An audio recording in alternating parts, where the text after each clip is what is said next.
우리 귀한 우리 강사님을 모시게 됐습니다. 아,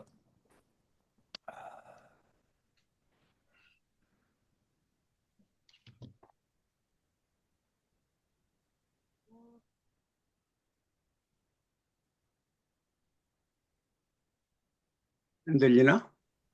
예, 들려요?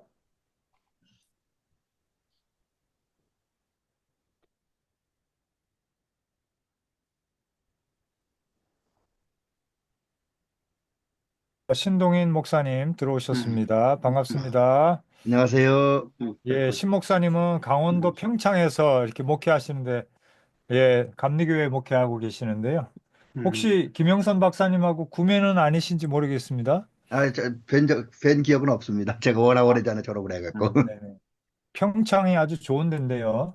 음. 예, 그 굉장히 참 물 맑고 너무 좋은 데서 목회하시는 것 같아요, 목사님. 겨울엔 춥습니다. 아니, 뭐, 다 좋을 수는 없죠. 예. 여름에는, 근데 좋아요. 우리 여름에 에어컨을 거의 안 틀게 교회 에어컨 예. 없습니다. 아직까지. 아유, 그러시구나. 예. 우리 오성욱 교수님 예, 들어오셨습니다. 반갑습니다. 안녕하세요. 네네. 예, 우리 또 이주상 목사님 또 우리 저 고정 멤버신데 오늘 이렇게 와 주셨습니다. 예, 네, 수아감리교회 담임 목사님이신 이주상 목사님 아마 김영선 박사님 개인적으로 아마 아시지 않을까요? 네, 알고 있습니다. 예. 이주상 목사님 아시죠? 김영선 박사님. 예, 알고 계십니다. 아, 그러시구나. 홍천에서 이제 목회하고 계시고. 네. 그리고 오늘 마침 학기가 지난주로 끝났기 때문에 많은 학생들이 들어오지 못해서 참 섭섭합니다. 주제가 오늘 너무 특별한 주제인데, 참 아쉽습니다. 우리 정여옥 씨 들어오셨는데요. 혹시 자기 소개 좀 해주실까요? 네, 안녕하세요. 저 MDP 3로 공부하고 있는 2차 학생인데요. 네네, 반갑습니다. 네, 오늘 웨슬리 관련된 학회 열린다 그래서 제가 지금 방금 들어왔습니다. 아유, 잘 오셨어요. 이 감사해요. 네, 이런. 예, 얼굴이 가운데로 오시면 아마 이렇게 아, 깜빡, 네, 예, 제가, 그렇죠. 네. 카메라가 인식을, 음, 예, 예, 너무 반갑고요. 우리 강은택 목사님 오셨습니다. 우리 강은택 목사님도 우리 연구소 고정 멤버이신데, 이 전남 신안에서 이제 유동교회 지금 목회하고 계시는 우리 목사님입니다. 강 목사님, 반갑습니다. 안녕하십니까. 예, 어떻게 목회 편안하시고, 거기 날씨는 어떤가요? 네, 오늘 제일 춥습니다. 올해 들어서요. 아, 거기 굉장히 춥구나. 여기 영하 3도입니다. 잘 아, 내려가지 않는 영하네요. 영하로 네네. 신안에서 이렇게 영하 날씨네요. 네. 아이고, 그러시구나. 전 네, 오늘 강의도 기대됩니다, 김 박사님. 예, 네, 아유, 감사합니다. 오늘 저도 원고를 훑어봤는데 너무 아주 제가 잘 모르는 분야에 대해서 자세하게 이렇게 설명해 주셔가지고 너무 아주 좋은 것 같고요. 예, 우리 신학과 김종민 씨 들어오셨고 반갑습니다. 반갑습니다, 교수님. 예, 우리 만학도로서 사업하면서 이렇게 신학 음, 공부하시는 귀한 우리 형제고요. 우리 윤영준 씨 반갑습니다. 안 들리네. 예, 우리 역시 신학과 직장 생활 하시다가 신학과 오셔가지고 열심히 공부하고 있는 우리 만학도이죠. 예, 그럼 시간이 조금 됐으니까 우리 기도 드리고 예, 시작하겠습니다. 한번 우리 신 목사님, 신동인 목사님 혹시 기도 한번 부탁드려도 될까요? 네, 알겠습니다. 네. 기도하겠습니다. 은혜로우시고 자비로우신 우리 하나님 아버지 감사를 드립니다. 추운 겨울에도 우리가 이렇게 주의를 잘 감당하고자 귀한 마음으로 또 이렇게 귀한 세미나를 갖습니다. 오늘 특별히 김영선 박사님을 모시고 이제 웨슬리 시대의 찬송에 대한 이야기를 들으면서 은혜 받고 또 깨달음을 얻고자 합니다. 이 시간이 복된 시간이 되어지며 아름다운 시간이 되어지고 또 우리 교수님 강의할 때 지혜를 주고 또 성대를 지켜서 은혜롭게 잘 강의할 수 있도록 도와주시고 우리는 듣고 깨닫고 또 우리의 삶의 현장에서 목회 현장에서 잘 적용하는 은혜 은총을 허락하옵소서. 예수님의 이름으로 기도를 드리옵나이다. 아멘. 아멘. 아멘. 예, 감사합니다. 지난번에 한번 모셨습니다만, 지난번에 경건주의 우리에게 참 많은 참 도움을 주셨죠. 경건주의, 웨슬리와 경건주의 예, 강의해 주셨고, 또 오늘은 또 예, 성탄에 딱 맞는 주제, 예, 웨슬리 목사님, 형제 목사님들의 그 찬송 사역에 대해서 굉장히 우리에게 시사점이 많은 것 같습니다. 그래서 우리 김영선 박사님께서도 그 부분도 연구하셨는데 잘 아시다시피 우리 감리교 협성 그 대학교에서 이제 웨슬리를 가르치셨고 지금은 명예 교수로 또 섬기고 계시고 이제 웨슬리 신학 연구소 원조 웨슬리 신학 연구소를 만드셔서 지금 활동하고 계시고 그리고 영국 런던 대학에서 이제 웨슬리 전공하신 정통 웨슬리 학자이십니다. 그래서 참 우리 귀한 우리 선배님이신데 자, 그러면 우리 뜨거운 박수로 우리 모시도록 하겠습니다. 예, 강의 예, 시간을 우리 박사님 몇 분 정도 필요하실까요? 요청하시는 대로 하겠습니다. 아유, 이 아, 내용으로 봐서는 다 읽어야 되는데 사실 우리가 모르는 게 많아갖고 한, 한 40분에서 뭐 이렇게 그렇게 해요. 어간에 안팎으로 하시면 어떨까 일단 예, 하시고 그렇게 또 예, 30분이니까 제가 30분, 40분 어간에 네네, 끝내도록 하겠습니다. 네네, 감사드립니다. 그래, 네, 방금 소개받은 김영선입니다. 지금은 원래 이제 조직신학이라서 조직신학 교리를 주로 제가 연구하고 발제하는데 시간을 많이 보냈다가 찬송사역은 우리 감리교 목사들 연수교육 프로그램 중에서 제가 디렉터를 맡으면서 찬송도 좀 다뤄야 되겠다 싶어서 웨슬리 저널을 출간하면서 웨슬리 저널을 읽으면서 찬송에 대한 얘기가 나한테 좀 와닿아서 찬송에 대한 관심을 가지고 두서 군데 가서 발표를 했는데 그거를 여러분들에게 오늘 잠깐 소개하는 시간을 갖고자 합니다. 쉽지 않은 그 주제인데 어, 시- 많이 들을 수 있는 그 주제는 아닌데 여러분 원래 이 김 박사님이 저에게 일찍이 요청을 하셨는데 제가 목요일마다 다른 대학의 석좌 교수로 좀 있어요. 그 수년 동안에. 근데 목요일마다 강의를 나가기 때문에 방학 이후나 가능하다 싶어서 오늘 날짜를 잡게 된 겁니다. 자, 강의를 시작하게 되면은 웨슬리 형제의 그 찬송 사역에 관한 얘기인데 제가 요 프로그램을 가지고 보이시나? 어, 네, 웨슬리 형제의 찬송 콘서트 해가지고 여러 교회 가서 웨슬리 찬송을 부르고 그걸 해설하고 찬송을 듣고 하는 시간을 주로 웨슬리 회심 주간에 많이 하고 있는데 그런 것들 때문에 또 찬송을 많이 공부를 하게 되었습니다. 자, 그럼 원고를 좀 보시면서 살짝 볼까요? 자, 마틴 루터도 이 신학담으로 유명한 것이 바로 찬송이다라고 얘기를 한 적이 있어요. 마찬가지로 존 웨슬리도 찬양을 자기 자신의 사역의 중요한 요소로 제가 하나하나 읽지는 않습니다. 시간 관계상. 그러니까 띄엄띄엄 읽을 테니까 어디쯤 와서 있는가를 여러분이 찾으면 되겠습니다.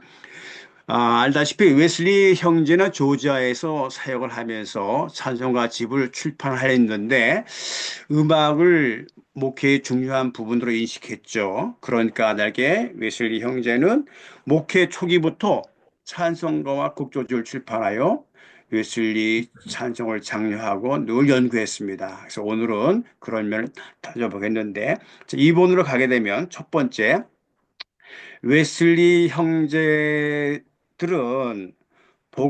웨슬리 형제를 복음운동의 지도자로 만든 기조에는 찬송 사역이 자리하였다. 왜냐하면은 하나님의 은혜로 변화를 받은 사람들은 찬양과 증언을 통해 성화의 삶을 살았기 때문이다. 그래서 웨슬리는 복음 운동을 하면서 동생 찰스에게 내가 머리라면 너는 가슴이다 라고 말할 정도로 원어는 I may be in some state head, you are the heart of the world 이라고 말할 정도로 찰스는 웨슬리 부흥운동의 가슴으로서 싱잉 메소디스트 노래하는 감리교를 탄생시키는데 주역을 감당했다. 몇 줄 내려가면 그래서 감리교도들은 여러 반으로 나누어 그들의 지도자와 함께 일주일에 한두 번 모여 찬송하고 기도했는데 메소디스트는 거의 모든 모임을 찬송으로 시작하고 끝냈습니다. 그래서 이런 말이 다음 페이지 나왔어요. 감리교회는 찬송 속에서 태어났다. 다음 페이지 연결해 주세요. 그래서 메소디스트 was born in song이라는 말이 나오게 됐는데 이 스웨덴의 그 대학 교수 헨리 리드는 감리 교도들의 찬송가는 믿음과 평온한 마음과 매력을 가지고 찬송한다라고 말할 정도로 감리교들의 찬송을 많이 칭송을 했어요. 자, 세 번째 패러그래프로 넘어가면 웨슬리 형제의 음악 목회 속성 부제로 복음의 메시지와 찬송의 조화. 자, 웨슬리의 찬송 사역의 특징은 복음의 메시지와 찬송이 조화를 이루고 있다. 이 같은 사실은 메소디스트는 설교한 것을 노래하고 노래한 것을 설교하였다라는 언급을 통해서 알 수 있는데 singing what was preached and preaching what was sung이라는 말이 나올 정도로 이분들은 늘 은혜 받은 것을 노래로 표현했고 노래를 통해서 또 복음을 증거했습니다. 그래서 웨슬리 형제는 복음을 가장 효과적으로 가르치고 기억하게 한 방법이 바로 음악에 있다라고 하면서 그 찬송을 통해서 우리가 교리를 배우고 은혜를 받는다는 것을 그의 저널에서 많이 얘기를 했어요. 예를 들면 제가 인용을 해왔는데 자그마한 글씨는 웨슬리가 한 말이에요. 어린 아이들은 찬양을 통하여 즐겁게 배우는데 이러한 방법은 중요한 진리를 가장 성공적으로 어린 아이들의 마음에 심어준다는 것을 발견했다. 그 다음에도 보면 오후에 들은 찬송가에도 나는 동일한 교훈을 배웠다. 그 다음에 오후에 성 바울교회에 다시 갔을 때 나는 그곳에서 부른 찬송과 가사 속에서 하나님의 말씀을 맛볼 수 있었다. 이런 식으로 찬송을 통해서 하나님의 진리를 많이 깨달았다. 그래서 그 에모리 대학의 그 명예교수인 칼턴 영이라는 사람이 웨슬리 형제의 음악 목회 속성은 그 복음의 메시지와 찬송에 잘 조화를 이루고 있다고 이렇게 얘기를 했는데 읽어보면 웨슬리 형제는 감리교도들이 자신들이 설교에서 듣고 읽은 것과 동일한 가르침을 찬송으로 불렀다는 사실을 매우 중요하게 여겼다. 부흥운동에 대한 찰스의 기견은 독특한데 존의 설교가 읽혀진 것보다도 찰스의 찬송가가 훨씬 더 많은 그리스도인들에게 불리어졌다는 것이다. 그 다음 말을 보면 웨슬리가 설교를 한 그 영향력은 일마를 갔는데 찰스의 찬송 사역은 2마일을 갔다. 그리고 감리교인 가운데서 10사람이 은혜를 받았는데 그 중에서 한 사람이 웨슬리의 설교를 듣고 감리교인이 됐다 그러면 9사람은 찰스의 찬송가를 통해서 감리교인이 되었다라고 말할 정도로 웨슬리가 복음을 전할 당시에 찬송의 의력은 대단했다. 그런 얘기죠. 그래서 케임브리지 대학의 그 버나드 매닝은 이렇게 얘기했어요. 감리교도들은 singing evangelist, 노래하면서 복음을 증거하는 사람들이라고 말할 정도로 이 감리교는 찬송과 뗄래야 뗄 수 없는 그런 그 관계를 가지고 있다라고 말했죠. 그 다음 뭘 보면 마음의 음악으로서 웨슬리의 찬송 사역에 얘기를 해보죠. 자, 칼톤 영은 감리교의 감수성 중 가장 중요한 요소로 마음의 종교와 감리교 음악을 꼽았는데 다음과 같이 웨슬리 형제의 음악 세계를 기술을 하였어요. 존 웨슬리와 찰스 웨슬리는 자기를 비우는 사랑으로 가득 찬 마음과 삶을 개인적으로 그리고 집단적으로 기억하게 하는 가장 효과적인 방법이 마음의 음악 속에 있음을 발견했다. 그것은 자신을 주시는 그리스도의 사랑을 핵심으로 한 미적 정서, 음악적 정서, 시적 예술과 지성의 교향곡의 가사와 음악을 결합하는 것이었다. 그러므로 그들은 하나님의 사람들에게 음악과 가사를 기억하게 하는데 그들의 삶을 바쳤다.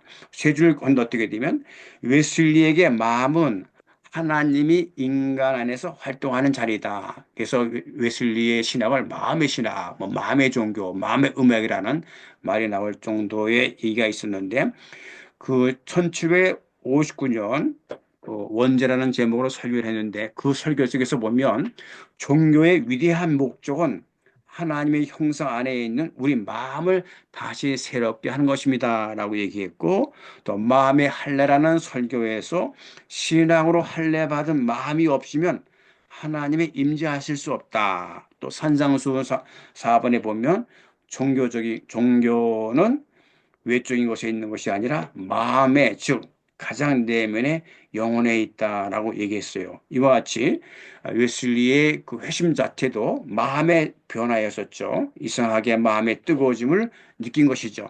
이런 면에서 웨슬리의 종교는 마음의 종교라고 할 수 있죠. 다음 페이지 넘어가면 칼튼 영의 얘기를 들어봅시다.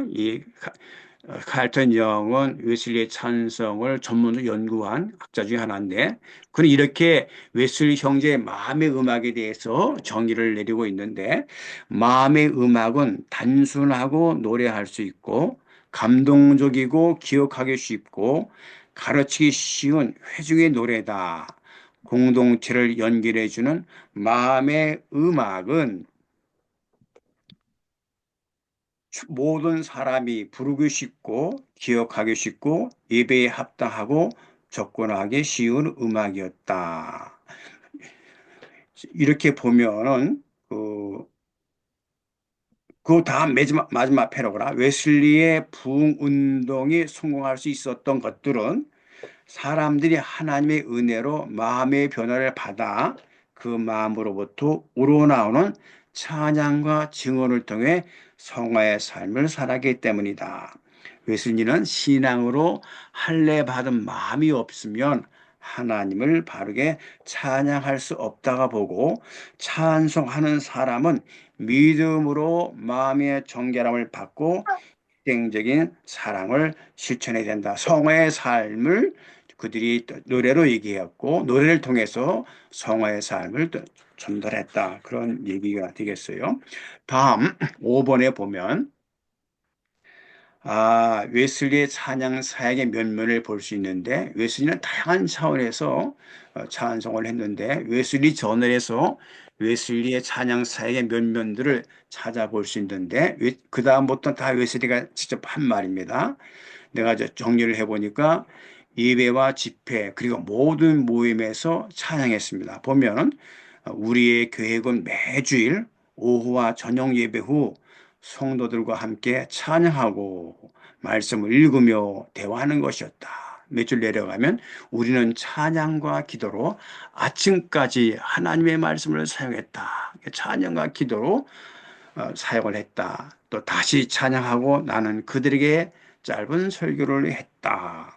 또 1시에 집회장 근처에 초원에서 수많은 회중을 향해 설교했고 한 마음으로 찬양했다. 그러니까 모든 집회에서 찬양은 뺄 수 없는 필수적인 요소였다.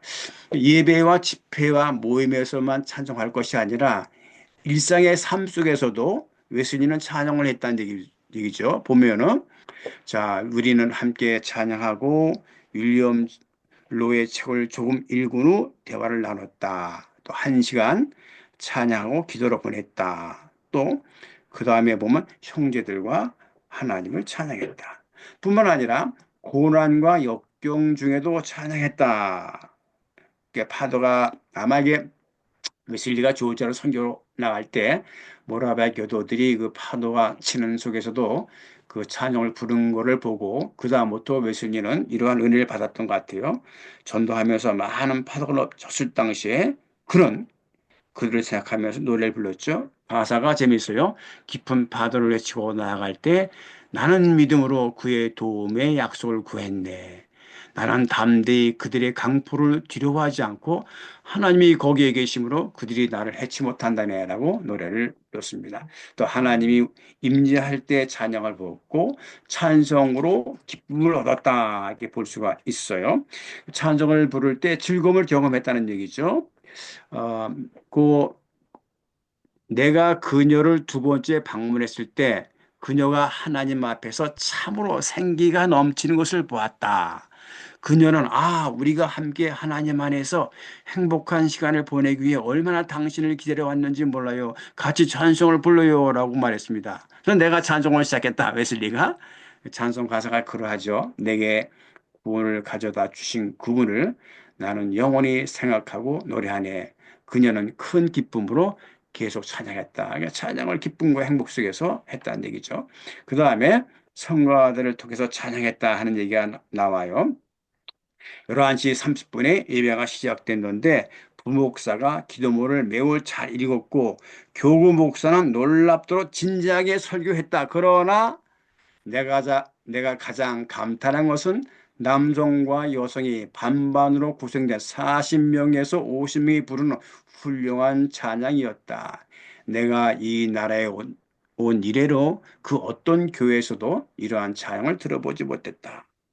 그러니까 그 다음에 나는 맹세컨대 그 다음 잉글랜드, 스코틀랜드 그리고 아일랜드의 메소디스트들 중에서 어느 성가대에도 이렇게 아름답게 노래하는 사람들이 없었다.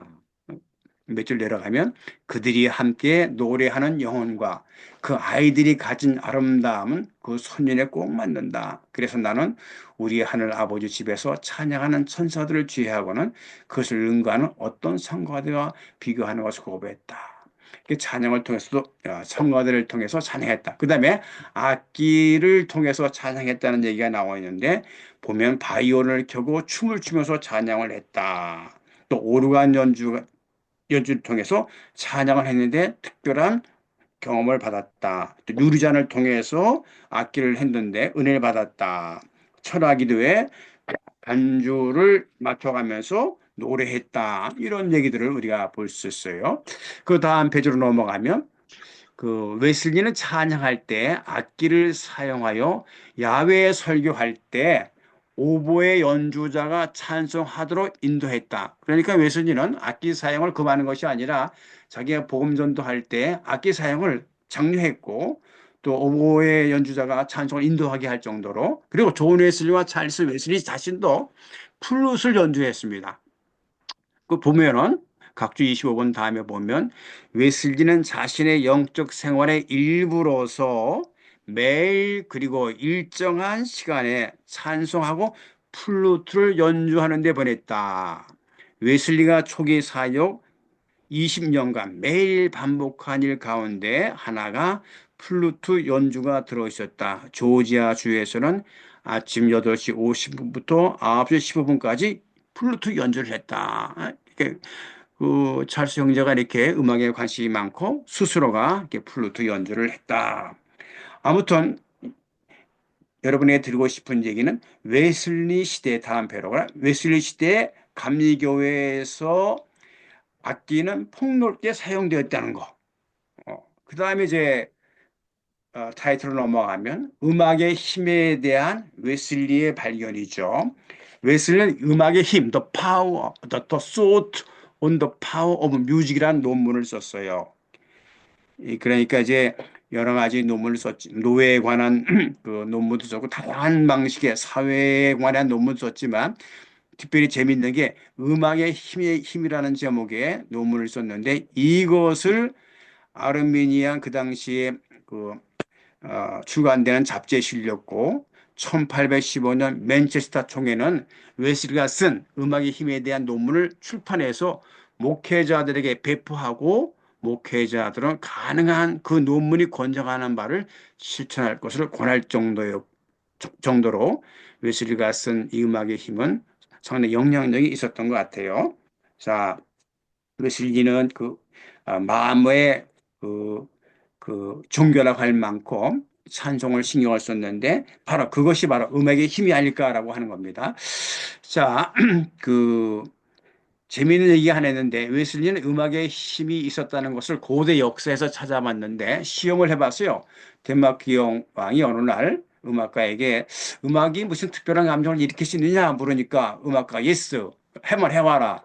상당히 슬픈 곡을 연주하니까 왕이 즉시 눈물을 흘렸다. 그래서 음악가가 곡조를 바꿔서 상당히 격정적인 노래 부르니까 신하의 손에서 왕이 칼을 뽑아서 그 음악가를 죽였다. 이 말을 읽으면서 이게 신화인가 사실일까? 제가 그 기록에 써 있습니다. 각줄 보면 그런 말이 써 있습니다.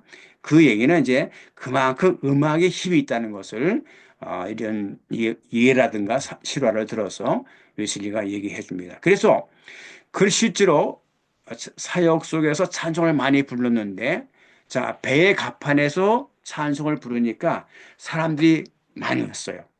8시경에 우리는 뒷갑판에서 찬송을 부르기 시작하였는데 얼마가 지나지 않아 선장과 선원들을 위시해 모든 승객들이 모였다.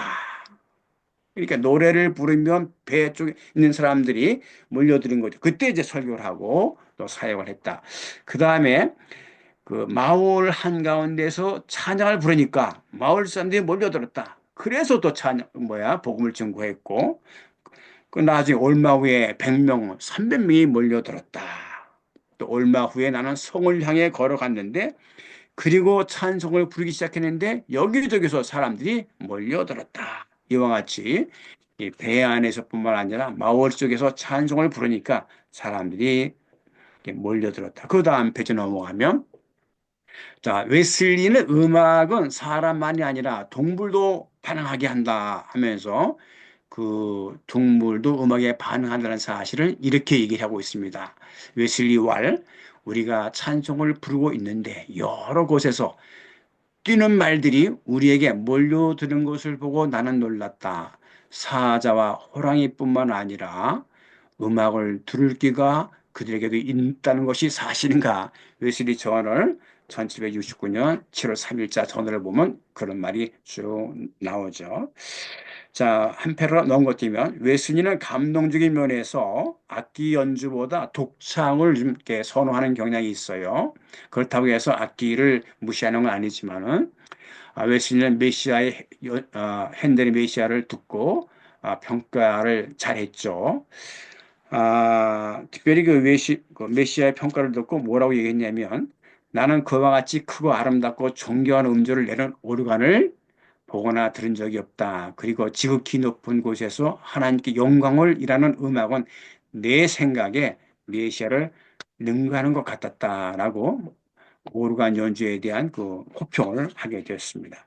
다음 페이지 넘어가면, 그래서 웨슬리는 The Thought on the Power of Music이란 논문만 아니라 Essay on Music이라는 그런 논문도 썼습니다. 거기서 이제 뭐라고 얘기했냐면은 고대인들의 음악은 전적으로 멜로디로 이루어졌거나 단음들의 배열로 이루어졌다는 거. 서로 다른 사람이 동시에 서로 다른 단어로 노래하는 것이 필연적으로 감각에 관심을 갖지 못하게 하며, 따라서 너무 자주 화음을 위해 멜로디를 파괴하며 그러는 가운데 감정에 영향을 미쳐야 하는 음악의 목적을 파괴한다는 것을 발견했다. 그래서 내가 얘기한 것이죠. 그러면서 이제 스코틀랜드나 아일랜드 음악이 상당히 고대 음악과 비슷한데, 왜 그러냐 하면 그 음악이 우리들의 감동을 주는데 그들은 기술이나 테크닉을 발동하는 것이 아니라 화음을 위해서 어떤 테크닉을 중시하는 것이 아니라 멜로디, 가락을 중시했기 때문에 많은 사람에게 이와 같이 영향을 미친다. 웨슬리 이렇게 얘기했어요. 음악의 힘을 파괴하는 것은 화음이다. 이것을 우리의 작곡에서 몰아낸다면, 화음, 테크닉을 몰아낸다면, 우리가 고대인의 단순함과 가락으로 돌아간다면 음악의 효과는 고대인들이 만든 음악들처럼 노래할 것이다. 그러면서 우리 이 복음 찬송은, 회중 음악은 단순하고 부르기 쉽고 감동적이고 기억하기 쉽고 가르치기 쉬워야 한다는 견해를 웨슬리가 각주 44번에서 표현하고 있어요. 자, 그 다음에 웨슬리 형제 찬송집 출간에 관해서 얘기를 해보면, 웨슬리 형제가 같이 이게 사역을 했는데, 그 평생 동안에 이 양반들이 상당히 그 64권의 찬송가와 3권의 곡조집을 출간했는데, 메인을 보게 되면 제일 먼저 찬송을 출판한 것은 영국이 아니라 미국입니다. 그러니까 조지아 찰스톤에서 예배용으로 쓰고서 최초의 영어 찬송가집을 1737년에 출판했다. 이것은 이제 그가 은혜 받은 찬송, 번역한 찬송을 모아놓은 시죠. 둘째로는 1739년에 시평과 거룩한 시를 출판했고, 그 다음 페이지 셋째로 가면은 1780년에 가면 감리교인이라 불리는 사람들의 사용을 위한 찬송가집을 이렇게 출판을 했어요. 그다음에 웨슬리도 찬송 시집 외에도 곡을 결합한 세 권의 찬송가집을 이렇게 출간을 했다. 이 악보집은 음악에 붙인 곡조 모음집인데 1742년에 출간했고, 둘째로는 1761년에, 셋째로는 1780년에 이렇게 많은 찬송가집을 이렇게 발행했어요. 찬송가집을 통해서 그들이 신학을 담았고 은혜를 담았고 하나님의 사랑을 담았다는 얘기죠.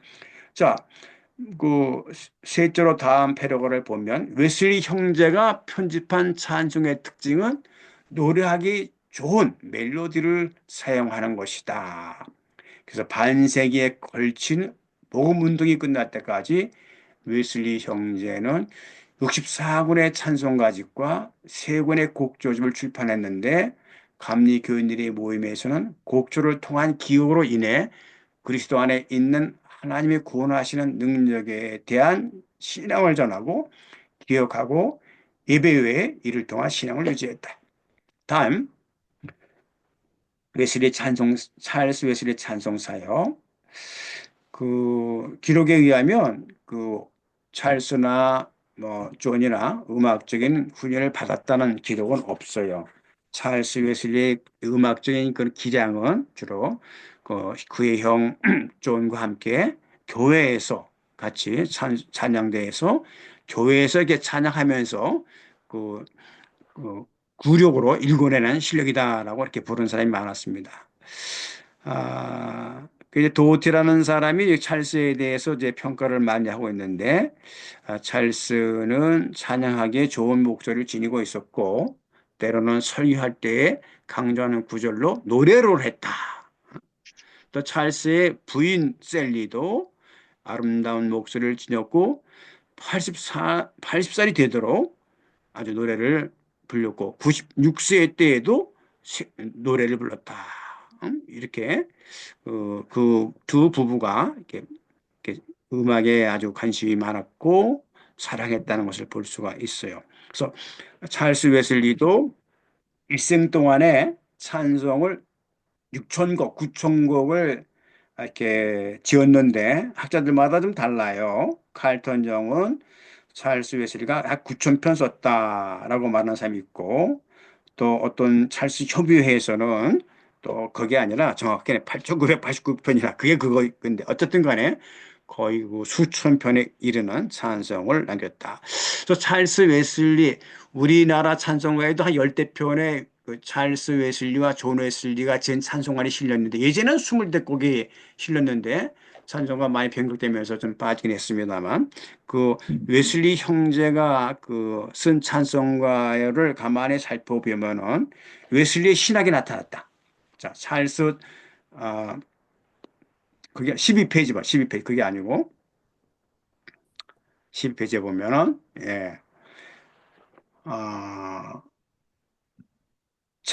중간에 찰스 웨슬리 찬송가에 나타난 은총에 대한 웨슬리의 삼중 교리는 첫째, 선행하는 은총, 의롭게 하는 은총, 성화와 완전케 하는 은총으로 구분된다. 이를 세분하면 선행 은총이죠. 선행 은총은 초대와 회개로. 그다음에 칭의 은총이죠. 그건 용서와 확신으로. 완전의 교리, 성화와 완전케 하는 은총은 개인적인 성결과 사회적 은총을 표명했다. 웨슬리 형제는 개인적인 성결뿐만 아니라 사회적 성결까지도 확대해 나갔죠. 그런 의미에서 노예 해방도 앞장섰고 또 구제도 앞장섰다는 사실을 우리 신학에서 많이 알 수 있어요. 아무튼 그 다음 보면 찰스 저널을 보면 웨슬리도 저널을 썼지만 찰스도 저널을 썼어요. 웨슬리 저널에 비하면 분량이 작지만 그의 저널은 1736년부터 1756년까지 찰스의 부흥운동의 설교자이자 찬송 지도자로서 사역에 초점에 맞춰 있는데, 가장 그의 저널에서 많이 나오는 표현이 뭐냐? 찬송하고 기도했다는 겁니다. 그래서 내가 다른 쪽에 보면은 캠프에서 상황에 맞는 찬송을 부르며 1시간을 보낸 후 오두막으로 차로 갔다. 시편 91장을 노래 부르고 하나님의 보호 아래 나를 맡겼다. 형이 나를 맞았다. 우리는 함께 기도하고 찬양했다. 기도하고 찬양했다. 찬양하고 기도했다. 그리고 찰스는 그 마지막 결혼식에 형이 자기 자신의 결혼식에 그 찰스의 형 존 웨슬리가 다음과 같이 찬송을 불렀다고 하죠. 우리는 떨리는 마음으로 경배하오니 오소서 영원하신 주여 결혼식 잔치에 초대되셨으니 오소서 하늘에 오신 손님이시여. 이게 이 노래를 존 웨슬리가 불렀다는 얘기죠. 아무튼 그 찰스 웨슬리의 저 노래에 나오는 얘기입니다. 그래서 그 형제들과 사람들이 찬송하며 한 주를 보냈다. 우리는 거의 한밤중까지 찬송가를 불렀다. 로이드스가 우리를 방문했는데 우리는 성서를 읽고 찬양하면서 6개월 시간을 보냈다. 하루 종일 찬송하며 기도하고 대화하면서 보냈다. 하여튼 찬송에 거의 그 미친 사람이랄까 찬송에 올인을 했다라고 할 만큼 감리교가 초장이겠죠. 감리교는 찬송 속에서 태어났다. 메소디스트 was born in song. 또 메소디스트는 singing evangelist라고 할 만큼 이 찬양과 찬송은 감리교가 불가분리다. 그래서 그런 것을 그 듀크 대학의 그 랭포드라는 학자가 지적을 잘했어요. 찰스 웨슬리 신학은 노래 부를 수 있는 신학이라고 얘기하면서 찰스 웨슬리의 찬송으로서의 신학은 Theology as Hymn은 찬양할 수 있는 신학이요, 찬양을 가지고 기도할 수 있는 신학이요, 찬양을 가지고 가르칠 수 있는 신학이요, 그리스도의 임재에 대한 소망을 일깨우고 인도하고 바라보도록 사용할 수 있는 신학이라고 하였다. 실로 찰스 웨슬리는 그리스도 안에 있는 신실한 자들에게 찬송가로 교훈과 위로를 전한 당대의 훌륭한 신학 사역자였다라는 것을 부인할 수가 없죠. 런던에 있는 존 웨슬리 시트로드 채플에 있는 기념비에 다음과 같은 기록이 새겨져 있죠. 찰스는 그리스도 시인으로서 타의 추종을 불허했으며 영어를 이해할 수 있는 한 그리스도 안에 있는 신실한 자들에게 찬송가로 교훈과 위로를 청했다. 지금까지 급하게 얘기해 나갔는데 찰스나 웨슬리가 찬양에 대한 우리의 그 지침을 좀 준 적이 있는데 먼저 부적절한 방식으로 찬양하는 것을 지적을 해서 다음 페이지 보게 되면 웨슬리가 한 말이죠. 6시에 설교문을 읽기 시작했다. 찬양하는 방식이 너무 진절이 나겠다. 12명에서 14명이 자신들에게만 맞추어 찬양하고 회중을 고려하지 않았다. 그들은 똑같은 단어들을 6번, 8번 혹은 10번씩 반복했으며 이것은 모든 감각과 이성에 거슬렸다. 현대 음악의 충격적인 방식에 따르면 여러 사람들이 각기 다른 단어들을 한 번에 노래했는데 이것은 상식에 전혀 맞지 않고 예배와도 철저하게 배치했다. 이 말을 읽으면서 많은 고민을 했어요. 현대 음악가들이 그 여러 가지 화음 넣기 위해서 막 같은 단어와 다른 단어들을 동시에 불러서 그 가사가 분명하게 되지 않는 것에 대한 얘기를 웨슬리가 지적하는 것 같아요. 이 같은 웨슬리의 찬송에 대한 기조는 그의 저널과 그의 찬송집 부록에서 좀 더 찾아볼 수 있는데 제가 감리교 목사들에게 강의해 나갈 때 야, 10가지만을 좀 명심해 봐라 하면서 10가지를 제가 만들었는데 자 보시면 한 번에 너무 많은 찬송을 부르지 마라. 웨슬리는 똑같은 단어들을 10번 반복하는 것은 예배에 배치된다. 너무 많이 5, 6절 이상 부르지 말고 잠시 멈추어서 가사가 의미한 바를 의미하라. 각주 64번에 보면 여러분의 그 원문을 찾아볼 수 있어요. 두 번째, 노래할 때 같은 말을 너무 자주 반복하지 말라. 같은 말을 10번 이상 반복하는 것이고 서로 다른 말을 서로 다른 사람이 동시에 노래하는 것이다. 이 점은 기도나 감사나 하나님께 드리는 가장 엄숙한 말에서도 그렇다. 동시에 서로 다른 가사들 노래하는 것에 대한 웨슬리의 거부감은 단호하죠. 이렇게 얘기를 해요. 좋은 목소리를 지닌 몇몇 남자들이 아무도 모르는 시편을 오페라 가락으로 불렀다. 서너 명 또는 5명의 사람들이 동시에 서로 다른 가사들을 오페라에 맞는 가락으로 불렀다. 모욕적이고 비상식적인 일이다. 음악가들이 보면 뭐라고 할지 모르지만 그 당시 웨슬리는 그렇게 판단을 한 것 같아요. 세 번째, 모든 모임에서 할 수 있는 한 모두가 찬양하게 하라. 웨슬리는 10명 중 한 명만 찬송하지 말고 모든 회중이 찬송하도록 하라고 권합니다. 웨슬리는 12명 혹은 14명이 찬송을 독점하고 회중을 배제하는 것을 매우 언짢게 생각하였다. 네 번째, 곡들을 바꾸거나 고치지 말고 정확히 부르라. 가사에 곡을 맞춰 부름으로써 찬송이 뜻하는 바를 의미하라. 제가 여러 번 이 말을 설명할 것이 많이 있지만 각주를 달아놨으니까 각주를 보시게 되면 그 웨슬리가 언제 어디서 무엇을 말했는지를 알 수 있어요. 우리가 요즘 편곡도 많이 해죠. 필요하지만은 어쨌든 간에 웨슬리의 기본 망침은 애초에 그 원곡을 만든 의지대로 불렀으면 하는 뜻입니다. 그 다음에 열정적으로 부르라. 너무 느리거나 늘어지게, 그리고 반쯤 준 것처럼 또는 반쯤 잠든 것처럼 노래하지 말고 힘차고 용기 있게 속도에 맞춰서 노래하라. 요즘 가끔 집회에 가면 찬송 부르면 늘어지는 노래를 많이 합니다. 그래가지고 노래 부른 사람이 맥 빠지고 또 듣는 사람은 맥 빠지는데 그것을 막 그래서 열정적으로 부르라 그런 것 같아. 가장 중요한 거 6번째, 무엇보다도 영적으로 부르라. 자신이나 다른 피조물들보다 하나님을 기쁘시게 하는 내 목적을 돌아 찬양. 특히 이 지침은 존 웨슬리와 감리교 운동의 최고의 지침으로 평가되고 있다. 요즘도 뭐 코러스라든가 독창을 보게 되면 자기 자신을 드러내거나 자기 자신의 어떤 그 음악 실력을 드러내는데 목적을 두는 것에 대한 경적이죠. 모든 찬송은 하나님을 기쁘시게 하는데 하나님을 찬송과 하나님께 영광 드리는 목적을 둬야 되는데 영적으로 불러야 되는데 육신적으로 부른다. 자기 자신의 명예와 영광과 어떤 그 치아를 받기 위한 그런 찬양에 대한 일고의 지침이라고 볼 수 있습니다. 그 다음에 겸손하게 부르라. 자기가 두드려지려고 고함을 치지 말고 남들과 조화시키라. 8번째, 속도에 맞춰 노래 부르라. 너무 늘어지지 않고 같은 거죠. 다음에 모든 절을 다 부르라. 우리는 그 집회 때 그 시간을 줄이기 위해서 1절과 4절 부르는 경향이 있는데 웨슬리는 제가 이제 외국에 가서 예배에 참석해 보지 않습니까? 그들 예배는 절대로 1절, 4절 부르고 간단하게 예배 드리는 법이 없습니다. 하여튼 모든 절을 다 불러요. 근데 그 당시에 웨슬리의 그 작시를 보면 상당히 길어요. 18절, 20 몇 절까지 있는데 그걸 다 부르라는 얘기입니다. 마지막으로 회중에게 적절한 찬송을 골라 부르도록 해라.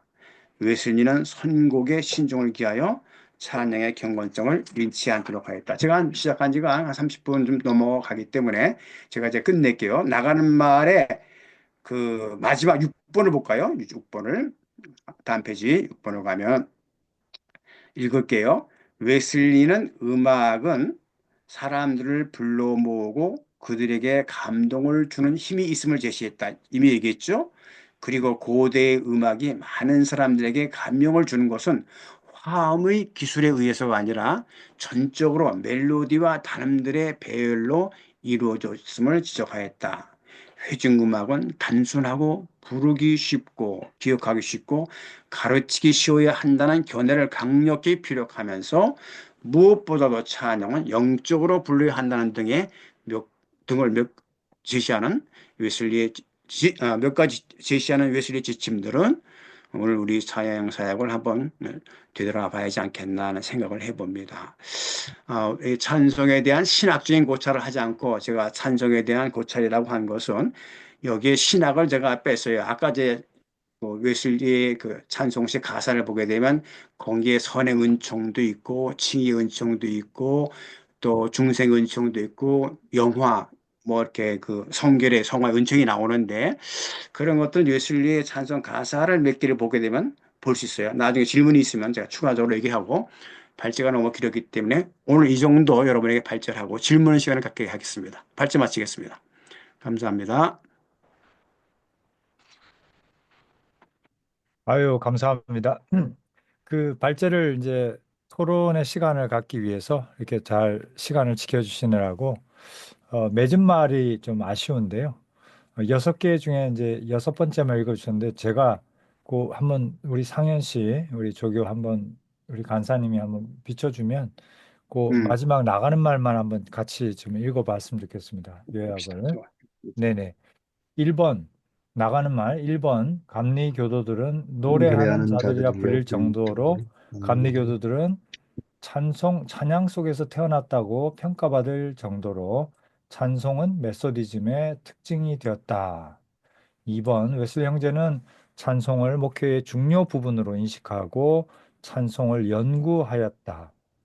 특히 곡조와 메시지가 조화되도록 찬송을 늘 연구했다. 복음의 메시지와 찬송의 조화는 웨슬리 형제의 찬송 사역의 특징이다. 그들이 출간한 64권의 찬송가집과 3권의 곡조집은 메소디스트 복음 운동의 중요한 수단이 되었다. 메소디스트들은 설교한 것을 노래하고 노래한 것을 설교하였다. 메소디스트들은 찬양을 통해 교훈과 진리를 배우고 성화의 삶을 살았다. 3번 웨슬리 형제 찬송에는 그들의 신학이 담겨 있다. 선행하는 은총, 의롭다 하는 은총, 성화와 완전하게 하는 은총은 웨슬리 찬송가에 나타나는 중요한 교리에 해당한다. 4번 웨슬리 형제는 복음으로 뜨거워진 마음을 노래로 표현하였다. 종교의 뿌리가 마음에 있음을 깨닫고 어, 찬송 사역을 통해서 마음의 음악을 구현하였다. 웨슬리 형제에게 마음의 음악은 선포된 말씀과 성서를 듣고 배우고 구현하고 증거하는 중요한 수단 되었다. 5번. 웨슬리 형제는 악기 사용의 효과를 경시하지 않았다. 그들 자신도 영적 생활의 일부로서 플루트를 연주하였고 예배 시 건반 악기를 사용하였으며 오르간 연주와 이얼리언 하프 연주에 큰 은혜를 받았음을 고백하였다. 그리고 6번은 좀 전에 읽으셨지만 다시 한번 보면은 웨슬리는 음악은 사람들을 불러 모으고 그들에게 감동을 주는 힘이 있음을 제시하였다. 그리고 고대 음악이 많은 사람들에게 감명을 주는 것은 화음의 기술에 의해서가 아니라 전적으로 멜로디와 단음들의 배열로 이루어졌음을 지적하였다. 대중음악은 단순하고 부르기 쉽고 기억하기 쉽고 가르치기 쉬워야 한다는 견해를 강력히 피력하면서 무엇보다도 찬양은 영적으로 불러야 한다는 등의 몇 가지 제시하는 웨슬레의 지침들은 오늘날 우리의 찬양 사역을 되돌아보게 한다. 네, 오케이. 참 귀한 연구를 해주셨고요.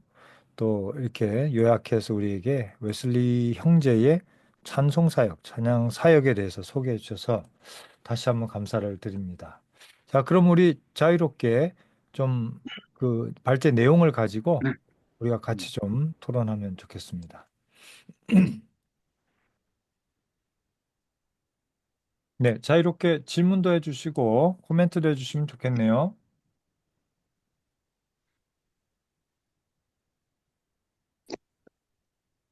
네, 질문이 있습니다. 네네, 차승호 씨. 네, 네, 강의 첫 번째부터 들었는데 너무 감동 깊게 들었고요. 사실 제가 그 찬양에 대한 열정이 좀 많거든요. 음, 그래서 제가 요번에 그 호주의 그 힐송 처치에 음, 14일 동안 단기 그 유학을 갔다 왔습니다. 학교에서 선발돼서. 그 힐송을 가보니까 확실히 그 교수님이 그 알렌 교수님이었는데, 지저스 크라이스트라는 말만 나와도 우시더라고요.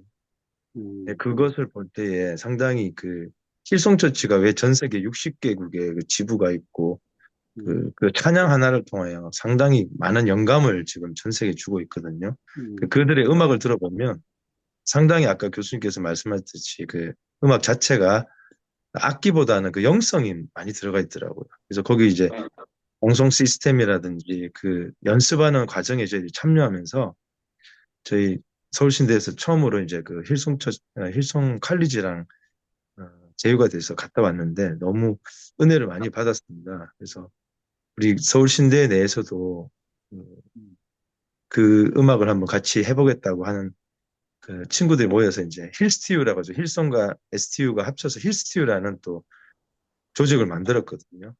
그래서 제가 이번에 참 성결의 은혜를 많이 받고 어, 우리 학교 내에서 홀리클럽을 시작했는데 그 찬양이 너무나 중요하다는 것을 매번 느낍니다. 거기는 설교가 굳이 안 나와도 찬양이 나오면 거의 은혜의 도가니로 그냥 들어가요. 한 40분 동안, 1시간 동안 찬양하는데 그 찬양에 흠뻑 빠지게끔 그 설교는 한 몇 분, 10분도 안 돼요. 근데 그 찬양에서 은혜 받고 그 아까 정말 그 찰스 웨슬리가 찬양 때문에 이 감리교가 확산됐다는 걸 이번에 교수님 강의를 통해서 많이 느끼면서 아, 이게 찬양을 정말 제대로 정말 깊게 해야 되겠구나 하는 생각이 들어서 오늘 너무 찬양 그 중요성을 가르쳐 주셔서 감사하다고 생각합니다. 네, 이상입니다. 네, 고맙습니다. 힐송 예, 처치 얘기를 예, 하니까 내가 영국에 잠깐 휴가를 갔다가 그 영국 감리교 목사님하고 그 같은 방을 쓰게 되는데 나보고 힐성 처치에 대해서 들어본 적이 있냐고 그래서 CD를 하나 주는데 난 처음 듣는다 무슨 말이냐 그러니까 이번 주일날 영국 토트넘 코트로드의 시애터에 그날은 공연을 하지 않고 교회가 되니까 거기 한번 가서 보십시오 해가지고 실제로 지나치면서 거기 토트넘 코트로드에는 시애터인데 막 뭐 공연하는 건데 극장 간판 그대로인데 들어가니까 그날 이제 그 장로만 빌려가서 예배를 드리는데 놀랬어요. 딱 들어가는데 큰 화면에 흑인 사람이 찬송 인도하는데 젊은 애들이 와가지고 막 하는데 그냥 들어가자마자 숨을 비키시더라고요. 네, 맞습니다. 아, 그래서 다른 세계 온 것 같 치면서 그 다음에 이제 그 청바지를 입고 까만 와이셔츠를 입은 사람이 와서 또 담임 목사라네. 네, 거기에 파격적인 것을 놀랐고, 그래서 저도 그 이후로부터 은혜를 받아가지고 학교에서 이제 교수할 때 가끔가다 청바지도 입고 똑같이 예전에 빌 게이츠가 이렇게 했나 그런 네, 방식으로 좀 파격적으로 좀 해봤는데 이제 그래서 아마 영향을 받아가지고 2010 감리교에서 2005년도에 교리만 너무 취급하지 말고 실천신학을 확대하라 해가지고 웨슬리 영성 수련을 우리 신학교에서 가르치라고 세 과목을 추가했어요. 응? 네. 어, 교회 성장사. 그래서 제가 트레디아스를 한교에서 이제 하다가 현천하가 미국 텍사스에 가서 받았는데 그때부터 찬성의 위력이 대단하다. 를 느끼면서 엄청 제가 며칠 전에 이제 다른 대학에 가가지고 그 발제를 하면서 노래 한마디 재밌게 하기 위해서 노래 한마디 하겠습니다 하면서 In the name of Jesus, In the name of Jesus, we had the victory. In the name of Jesus, demons will have to flee. 마귀는 쫓긴다. 그러니까 사람 재밌어 하면서도 그 예수의 이름으로 승리를 얻고 구원받고 마귀 쫓겨난다는 속에서 재밌지만 나중에 닥치는 게 있어요. 그래서 음악의 힘이 대단하다 싶은데 우리 차승호 우리 그 전도사가 같이 공감해줘서 고맙네요. 오케이. 감사합니다. 잘해봐요. 네, 네, 감사합니다. 예, 또 다른 분들 질문이나 코멘트 해주시면 감사하겠습니다. 네, 교수님, 오늘 강의해 주신 것에 정말로 감사드립니다. 감사드리고요. 몇 가지 좀 현대 교회하고 연관지어서 좀 질문 좀 해보고 싶은데요. 음. 그 웨슬리 입장에서 보면은 이제 예배 말씀 전하기 전에 한 1시간 정도 찬양하고 기도하고 말씀 전하고 그러잖아요. 근데 그 입장에서 봤을 때에 우리나라에서 말하는 소위 준비 찬양, 음. 저희 세대는 이제 좀 그런 것이 덜한데 저희 윗세대들은 준비 찬양이라고 얘기를 하잖아요. 그런 준비 찬양이라는 말을 웨슬리가 들었을 때 과연 어떻게 반응했을까라고 하는 것이 좀 궁금해서 갑자기 궁금해졌고요. 또 두 번째는 요즘에 청소년들이나 청년들, 젊은 사람들 찬양 집회 가면은 대형 화면 그리고 많은 쌓아지는 악기 거기에 화음, 그리고 음, 화려한 조명, 음, 이걸로 대표되거든요. 그래서 음, 청소년 연합수련회나 청년 연합수련회를 갔다 오면은 저희 교회에서는 찬양을 하기가 너무 힘들어요. 왜냐하면은 몇천 명이 모여서 그렇게 대형 악기, 아주 실력자들이 연주하는 악기에 그 좋은 조명에 찬양하다가 저희는 한 세네 명 모여서 기타 하나 들고 찬양하려니까 애들이 분위기가 안 산대요. 그래서 너무 힘든데 그런 것은 좀 한국 교회, 조그만 교회들은 어떻게 좀 해야 될까? 물론 그냥 하는 사람들의 영적인 이 지도력이 좋으면은 가능하겠지만 좀 그런 의견 들고요. 또 한 가지는 최근에 그 예라 모십이라는 팀이 있어요. 혹시 교수님 들어보셨을지 모르겠는데 그 팀이 새벽부터 우리 사랑함으로써 저녁까지 씨를 뿌려봅시다. 이 찬양에다가 전국 노래자랑 오프닝 곡을 편곡을 해서 넣습니다. 그래서 새벽부터 우리 하다가 딴따딴딴딴딴 이렇게 전국 노래자랑 곡이 나와요. 근데 이것을 갖고 어느 쪽에서는 신선하고 좋다. 뭐 이렇게 반응하는 쪽도 있고 다른 쪽에서는 어떻게 찬양에다가 전국 노래자랑 이걸 넣냐 이렇게 반응하는 쪽도 있단 말이에요. 그래서 그런 것들은 좀 찬양의 입장에서 사실 그 오늘 제가 교수님 강의 들으면서 웨슬리의 입장이라면은 이 전국 노래자랑 곡을 넣은 것은 별로 좋지 않다라는 것이 느껴졌거든요. 근데 교수님은 어쩌실지 좀 여쭤봅니다. 이상입니다. 좋은 질문인데요. 이게 우리가 1700년대하고 지금하고는 수백 년의 차이가 지는데, 뭐, 하루가 바뀌는 이 변화 시간 속에서 우리가 1700년대 그대로 하자는 것도 문제고, 과거에 그렇게 우리에게 은혜의 영향을 미쳤고, 그 많은 그런 그 진리를 담아있는 그것을 우리가 무시해버리고, 현대 감각만 따라가는 것도 문제가 있는데, 첫 번째 질문에 준비 찬송. 그 강 목사님 말 얘기처럼 준비 찬송이란 말이 상당히 거슬렸어요. 준비 찬송합시다. 이게 프레이즈로 하나님을 찬양, 우리 하나님 말씀 듣게 하나님을 찬양을 합시다. 하나님께 영광을 돌립시다. 하는 면에서 하나님 그 그렇게 하나님을 찬양합시다라는 식을 언어를 써야지 준비 찬송한다는 얘기는 상당히 좀 신학적인 면이라든가 이런 면에서 하나님께 찬양을 드리고 우리가 예배합시다. 뭐 말씀 드립시다.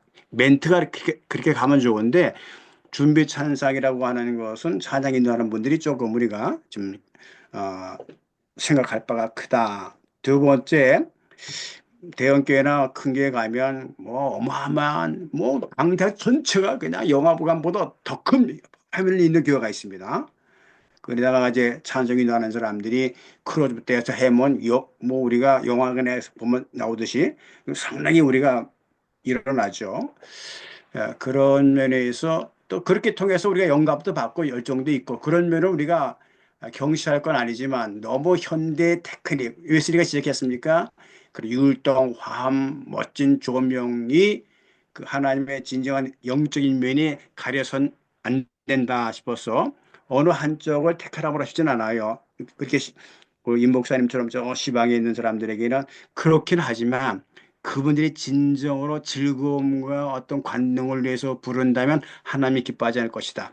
비록 악기가 없고 조명이 없지만 하나님 향한 진정으로 마음 부를 때 하나님이 그걸 받으시는 그것이 가장 멋있는 찬송이 아닐까라는 식으로 그 교인들에게 용기도 주고 북도도 주고 신학적으로 커버할 필요가 있지 않겠나 생각이 들고 그 다음번에 이제 편곡하지 말라는 얘기를 이제 웨슬리가 실제 얘기를 했는데 요즘 뭐 편곡해서 많이 히트도 치고 그러는데 아 저도 예전에 그런 일을 했어요.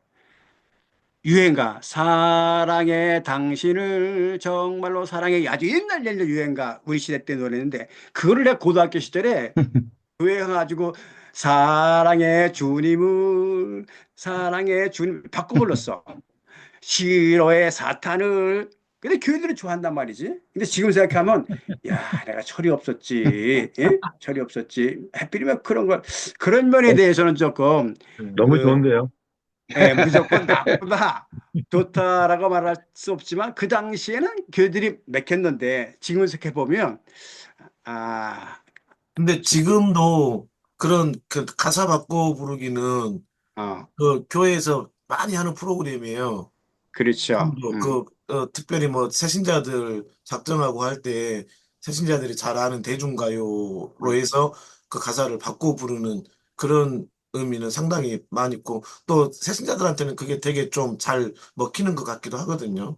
그러니까 이제 네. 어느 상황에서 그것이 무조건 하나의 원칙적으로 그것이 좋다 나쁘다 말하기 전에 그 상황을 통해서 주님이 역사하시는가에 따라서 예. 역사하신다면 받아들이고 그렇지 못할 경우에는 우리가 좀 제고해야 되지 않겠나. 그런 차원에서 하나의 원칙에 박혀서 거기에 올인할 것이 아니라 주어진 상황에 맞춰서 그 신학적인 해석도 해야 되고 또 이해도 해야 되지 않겠나 싶습니다. 어쨌든 간에 웨슬리는 그 당시에 그런 것을 보면서 우리에게 시사해 주고 있는데 시사해 주는 말을 여러분이 신학적으로 적용해서 주어진 상황에 어떻게 할 것인가는 여러분의 목입니다. 그렇다고 거기 저기 뭐야 거기 신안인가 그쪽에 네. 가가지고 대형교회처럼 뭐 조명 철수할 수도 없고 그래서 목사 그런 신학적인 안에 자기 네. 그 창의적인 창발적인 신학이 필요할 것 같아요. 예배 사역자로서. 오케이.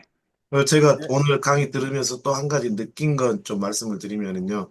그 웨슬리 같은 분은 이제 회종들 모을 때 찬양을 많이 사용을 했잖아요. 근데 여기 문중경 전도사님이 사람을 모을 때 사용하는 방법이 높은 데 올라가서 찬양하는 거였거든요. 그렇게 그때 문중경 전도사님이 노래를 상당히 잘했다고 하시더라고요. 그래서 저희 동네에도 그 문중경 전도사님 사역할 때 그 교회 동네에서 살았던 분이 계셨거든요. 저희 동네에. 지금 돌아가셨는데 그분 얘기가 그래요. 그 전도부인 그분이 노래를 너무 잘해서 그분이 한번 노래 시작하면 동네 사람들이 다 모였다고 그러더라고요. 그런 일화가 있고요. 네.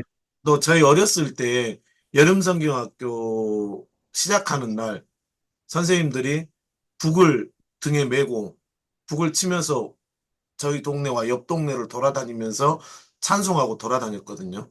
그러면은 그 뒤에 아이들이 붙기 시작해요. 그래서 줄줄이 붙어서 한 6, 70명이 쭉 붙어서 그렇게 노래하면서 교회로 와서 여름성경학교를 시작을 했단 말입니다. 그런 것들은 참 좋았던 모습이었고, 웨슬리도 이 노래로 사람들을 그렇게 모았구나라고 하는 것을 들으니까 그것이 옛날부터 내려온 방법이었다라고 하는 것이 생각이 돼서 참 은혜가 됐습니다. 그것도 좀 조심해야 돼. 그것도 조심해야 돼요. 그 네. 노래를 부르는 것이 사람을 불러모으는 수단, 네. 방편이 돼서는 안 된다. 기본적으로 하나님을 찬양하는 데 목적이 둬야지. 그 부수적인 목적이 돼야지. 사람을 불러 모으는 하나의 그 방편으로서 그렇게 부르는 것은 하나님을 모독하는 것이죠.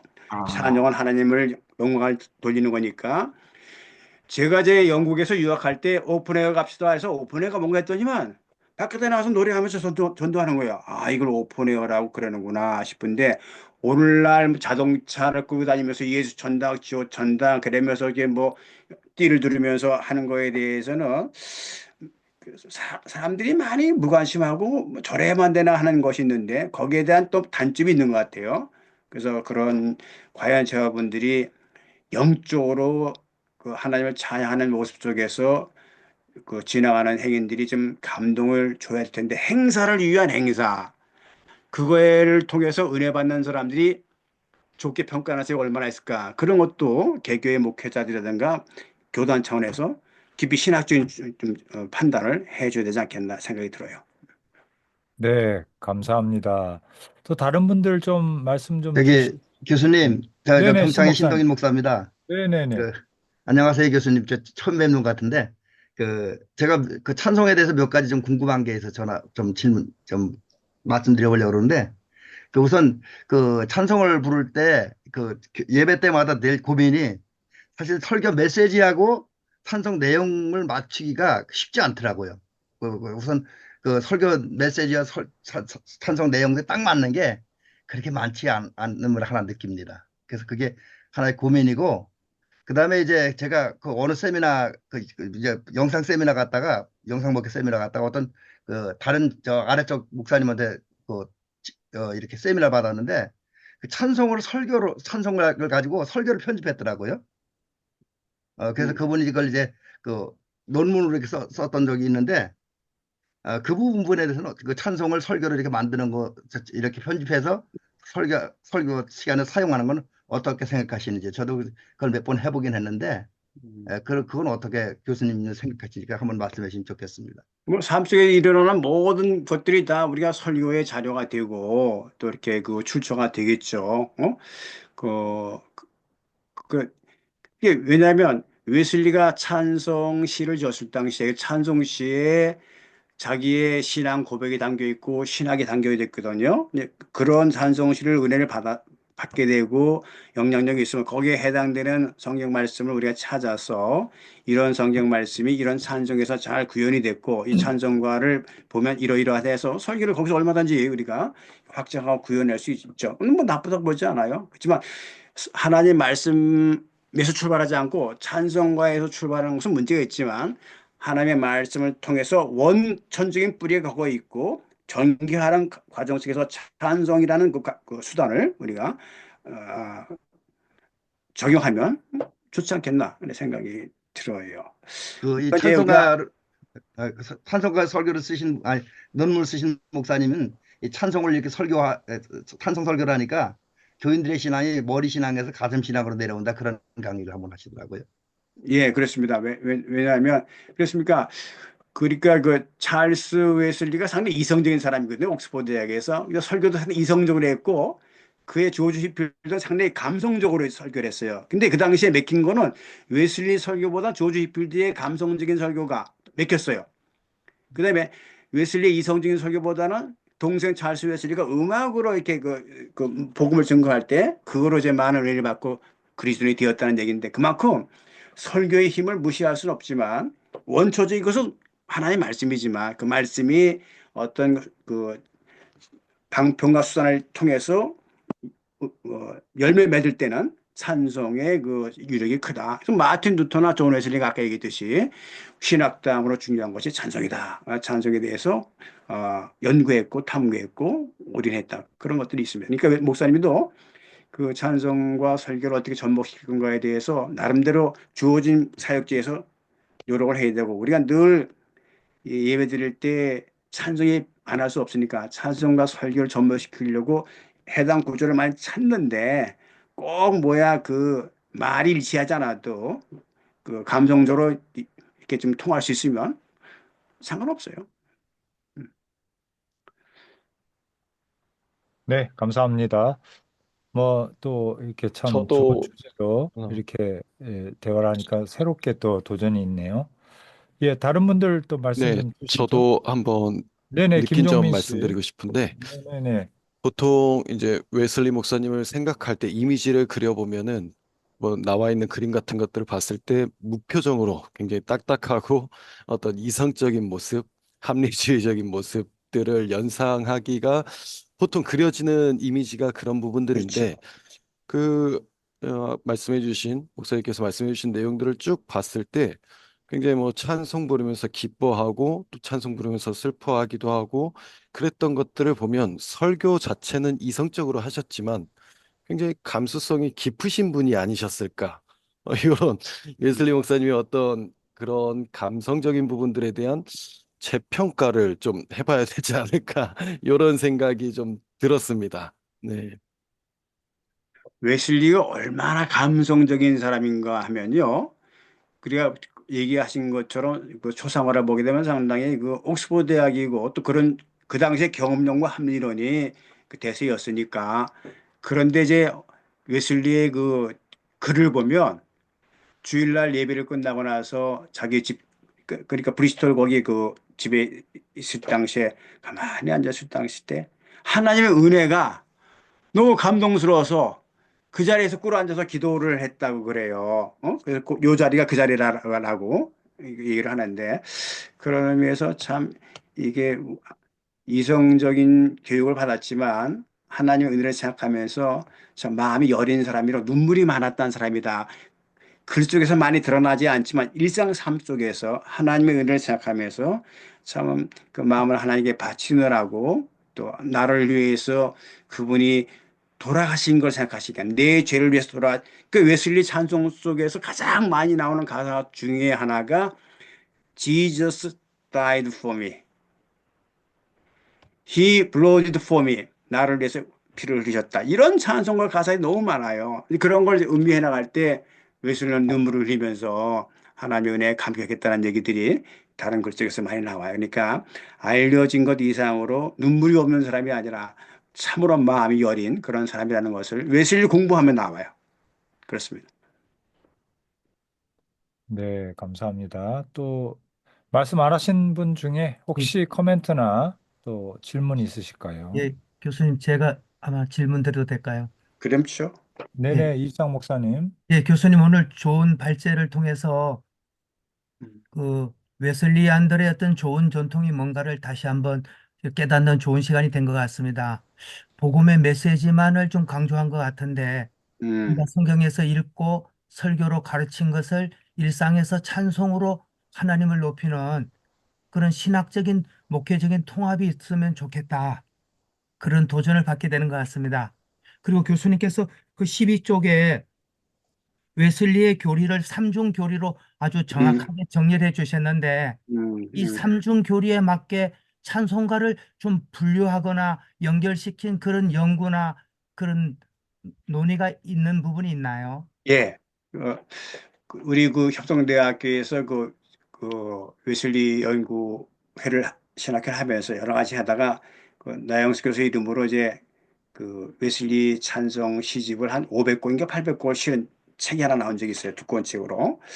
근데 그런 웨슬리 찬송가를 한 몇백 곡을 가만히 분류해 보면 물론 하나의 곡에 요건 칭의에 관한 노래, 요거는 완전에 관한 노래, 요거는 성화에 관한 노래라고 이렇게 딱 분리를 할 수 없지만 전반적으로 흐름을 보면 그런 곡 이를테면 말입니다. 이를테면 그래서 그런 것도 하나 필요한 것 같아. 웨슬리 그 찬송 시를 쫙 이렇게 보면서 봐라 이 찬송 고절이 얼마나 칭의를 말하고 회개를 말하고 용서를 말하고 중성을 말하는가. 이를테면 말입니다.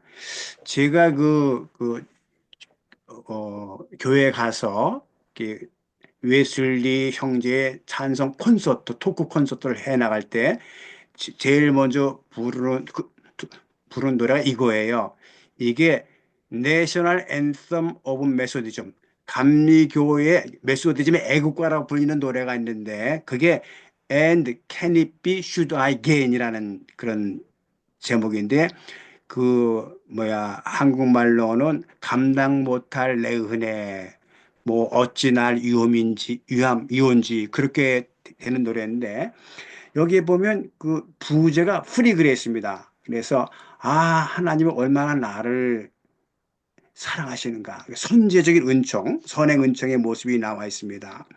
그러면서 이제 그 A thousand tongue to sing 수천 개의 입이 나에게 있다면 나는 그 입 전부를 가지고 하나님을 찬양하겠다 하면서 내 구신 은총을 늘 찬송하겠다.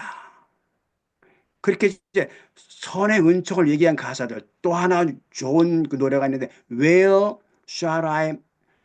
shall my wandering soul begin? 그러니까 놀란 내 영혼 어디서 시작할까? 이런 것은 한국말로 번역이 안 됐는데 이 노래 가사가 거의 수십 절이 됩니다. 보면 하나님의 은총이 모두 내게 임하고 있다는 그런 그 선행 은총을 쭉 얘기하고 있고 그 다음에 이제 칭의의 은총을 얘기하는 가사들을 보면 전부요 의지 없었어 손 들고 옵니다. 왜 나를 외면하십니까? 내 죄를 씻기 위하여 피 흘려 주시니 회개하는 마음으로 주 앞에 옵니다. 전부터 계신 주께서 영죽을 죄인을 보혈로 구해 주시니 그 사랑 한없네. 이런 가사들을 가만히 보면 상당히 우리에게 죄의 사면, 죄 용서를 얘기해 주고 하나님이 내게 있으면이라는 노래도 보게 되면 내 죄의 권세 깨뜨려 그 결박 푸시고 이 추한 마음을 피로써 정케 하셨다. 또 대속하신 구주께서라는 그 글을 보면은 주가 당한 고난 흔적 모든 사람 볼 때에 구원받은 성도 주께 경배 드리네. 또 죽을 죄인 보혈로 구원해 주시니 그 사랑 한없네. 그러니까 He died for me. 그 나를 위해서 피 흘리셨다는 그 회개 용서 이런 거. 마지막으로 보면 성화의 은총도 마찬가지입니다.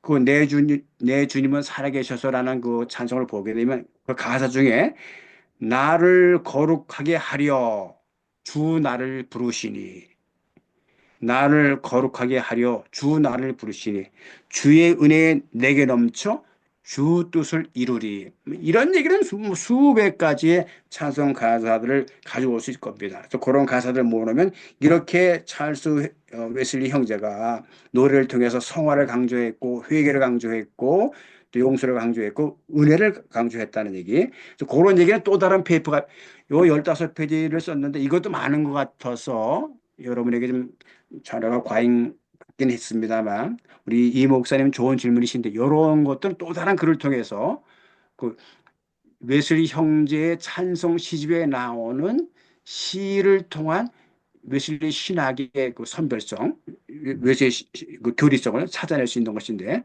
또 다른 연구가 될 것 같아요. 그것도 좋은 아이디어라고 봐요. 오케이. 감사합니다. 네, 감사합니다. 또 우리 학생들 또 들어와 계신 분들. 네, 교수님, 장두보라 씨 반가워요. 네, 교수님 안녕하세요. 저도 한 가지 여쭤볼 게 있는데요. 오늘 그 귀한 강의 해주셔서 너무 감사합니다. 사실 찬양에 대해서 찬양을 저는 이게 은혜를 많이 받거든요. 예배 때에도 이제 이제 기도자가 이제 주도자가 나와서 이렇게 찬양을 인도할 때 설교보다도 저는 찬양에서 많이 은혜를 받고 또 찬양에서 은혜를 받고 예수님 믿고 이렇게 했습니다. 근데 아까 우리 학우님이 말씀하셨는데, 웨슬리 목사님은 되게 감성적이다, 이렇게, 이게 말씀을 하셨었는데, 저는 제가 그 과제를 하면서 웨슬리 목사님에 대한 웨슬리 조직신학이라는 책을 읽어보다 보니까, 아까 감성적인 것도 있겠지만, 어찌 보면은 그 책들에서 보면은, 칼빈이나 루터나 이런 신학자들의 좋은 면들은 다 받아들이되, 또 자기 주견은 확고하게 세우는, 딱 우리 지금 시대, 젊은 청년들 말로 하면은 MBTI T 같은 성격? 예, 단호한 그런 성격도 있지 않았는가. 예, 그게 좀 궁금해져서, 여쭤봅니다. 웨슬리가 얼마나 카리스마 강했는지 말이죠. 감리교의 창시자가 웨슬리가 이렇게 겸손하기만 하고 카리스마 없었으면 감리교의 창시자는 조지 휘필드가 됐을 겁니다. 그 당시에 조지 휘필드를 따르는 사람이 웨슬리 팬보다 많았어요. 그래가지고 둘 다 그 감리교의 수장 싸움을 하다가 이 웨슬리가 얼마나 단호하고 리더십이 있었던지 그 조지 휘필드 보고 내가 하면 안 되겠냐. 근데 교인들은 휘필드가 하라고 그랬습니다. 그만큼 이성적이 네가 하는 것보다 내게 해야 이 감리교가 롱런할 수 있다. 그래서 하고 싶다고 웨슬리가 얘기했고 조지 휘필드는 포기를 했습니다. 그런 그 비하인드 히스토리를 들으면서 야, 잘못하면 감리교회가 칼빈으로 갈 뻔했다. 왜냐하면 조지 휘필드는 칼비니스틱 메소디즘을 지향했고 존 웨슬리는 아르미니안적 메소디즘을 지향했거든요. 그래서 만약에 이 조지 휘필드가 감리교의 그 창시자가 되었더라면 초대 리더가 됐더라면 감리교회는 오늘날의 감리교가 아니라 그냥 준장로교적 감리교가 됐을 뻔했다 싶었는데 그만큼 웨슬리는 자기 신학적인 안목을 가지고 단호하게 리더십을 발휘했고 그래서 그렇기 때문에 단호하고 강력한 모습이 많이 드러나 있지만 실제로 다른 글 속에 보면 얼마나 플룻을 연주했다 그랬잖아요. 플룻. 아침마다 영성을 위해서 플룻은 마음에 감성적이 있어야 가능한 거예요. 기도하고 내고 설교하고 나서 하나님을 생각하니까 마음이 눈물 날 정도로. 그러니까 이제 사람을 앞에서 보는 거하고 뒤에서 보는 거 달라요. 앞에서 볼 땐 미인인데 뒤에서 보면 오다리야. 그런 식으로 생각을 할 때 통정적으로 봐야지 한 면으로 봐서는 곤란하다. 그렇게 말할 수 있습니다. 네. 네. 그래서 제가 웨슬리 조직신학을 읽을 때 엄청난 카리스마가 있고 막 그냥 너무 딱딱한 사람으로 저는 이해를 했었거든요. 근데 오늘 아니 조지 씨는 어디 걸 읽었어요? 한영태 박사의 조지 씨나? 네, 맞습니다. 아이고 한영태 박사님은 내가 두 달에 한 번씩 맨날 만나서 운동도 하는 분이지만은 저도 그분 네. 책을 많이 인용해서 책을 썼지만은 네. 그것도 좋지만 거기에 그렇게 딱딱하게 표현되지는 않았어요. 근데 이제 내가 쓴 책이 하나 있습니다. 존 웨슬리와 감리교 신학이라는 책인데 원래 이제 제가 웨슬리 존 신학을 쓰면서 한영태 박사가 이런 제목으로 책을 냈기 때문에 조지 신학을 붙이지 않았어요. 그래서 책 제목을 대한기독교서에서 존 웨슬리와 감리교 신학의 책으로 한영태 박사가 내고 나서 곧 이어서 냈을 거예요. 거기에 보면은 그 웨슬리의 그 모습이 이렇게 딱딱한 놈만 드러나지 않아 있어요. 한번 보세요. 많은 사람이 인용하는 책인데 그 책도 안 보고 어떻게 그냥 그 웨슬리 존 신학 얘기. 네, 그, 알겠습니다. 네네, 감사합니다. 저도 코멘트도 하나 드리고 질문도 드리고 싶은데, 음, 어, 코멘트라고 할 만한 거는 이제, 찬양 사역을 조금 더 적극적으로 고려하고 활용하는 것이 너무 필요하겠다는 걸 다시 한번 도전을 받았던 것 같고, 또 하나는 감리교도들은 정말 신학으로 가르친 것, 설교로 가르친 것들을 노래했고, 노래한 것을 또한 가르쳤다고 했는데, 이게 참 중요한 것 같아요. 왜냐하면 그 옛날에는 Sing the Scripture라고 해서 처음 전도단이 찬양 사역을 우리 한국에서 시작할 때 그 성경 구절을 그대로 곡을 붙였거든요. 그래서 그 노래를 부르면 그냥 성경 구절을 외우는 거예요. 굉장히 좋았어요. 그런데 점점 개인의 어떤 감정 이런 걸 실어가지고 고백적으로 하다 보니까 정말 CCM이라는 것은 상당히 감정의 표현으로 자꾸 이제 가게 되어서 음, 사실은 그 자체는 은혜로울 때도 있지만 어떻게 보면 컨텐츠가 이제 남는 건 없는 거죠. 개인의 그 작사하시고 작곡하신 분의 감정과 어떤 고백만 들어가 있는 거예요. 음, 그래서 오늘 그 발제를 들으면서 저는 어떤 생각을 했냐면 야, 이거 정말 성경적인 컨텐츠야. 가장 좋은 거는 제가 보니까 성경 구절을 먼저 그 나라와 의를 구하라. 그 나라와 그 의를 그죠? 이 그리하면 이 모든 것을 너희에게 더하시리라. 이거 찬송을 통해서 자연스럽게 성경 구절을 외우게 되지 않습니까? 너무 내가 그리스도와 함께 내가 그리스도와 함께 십자가에 못 박혔나 이제는 내가 산 것이 아니라 이게 갈라디아서 2장 20절이 그냥 외워지는 거예요. 이게 최고의 맞습니다. 찬양이다라는 생각을 했고 그래서 웨슬리안들은 그런 신학적인 저기 콘텐츠를 정말 찬송으로 이제 신학이 담겨 있는 찬양이었다라는 점에서 보면 이 오늘날 CCM 가수들이 너무 그런 부분이 약하다라는 생각이 들고 아쉽고 그렇지만 또 뭐 CCM에 분명히 중간적 기능은 있을 것 같아요. 아까 김영선 박사님께서 말씀해 주신 것처럼 이게 CCM, 그러니까 찬양을 준비 찬송으로 부르는 거는 참 이게 안 맞는다 하셨지만 어떻게 보면 CCM에 보면은 이게 가요 같고 감성적으로나 형식은 가요인데 완전히 가사도 약간 가요 같은데 부른단 말이에요.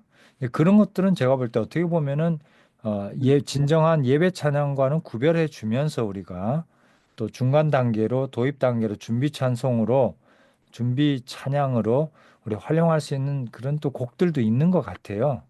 그래서 예배 찬양은 될 수 없다라고 생각이 되고 한편으로 보면 예배 찬양은 느낌을 뭐 예를 들면 이런 찬양 있잖아요.